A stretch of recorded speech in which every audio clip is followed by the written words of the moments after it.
Do të flasim së pari për situatën e zjarreve në parkun kombëtar të Lurës, ku prej 4 ditësh po ndiqen sipërfaqe të tëra, terreni i vështirë, po ndihmon edhe flakët të përparojnë, por për momentin nuk ka rrezik për zonat e banuara.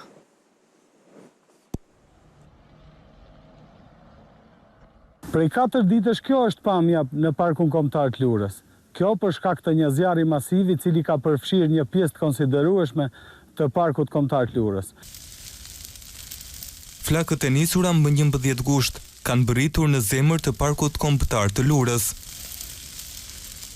Zjarri ka përfshirë kurorën e këtij parku, një sipërfaqe pyjore me bredha. Ndërhyrja ka qenë e vështirë për shkak të terrenit. Flakët ndihmohen edhe nga era për të përparuar edhe më tej. Në terren janë më shumë se 250 forca, të cilët punojnë nga toka, ndërsa ka patur edhe ndërhyrje nga ajri. Në zonë patrullojnë shpesh 2 avion dhe një helikopter, duke hedhur ujë.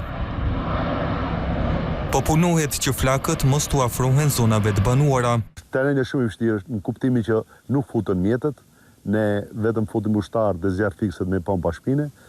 Sipër në mal nuk arrin të futen në zjarr fikset. Sipërfaqja e djegur deri tani është e konsiderueshme.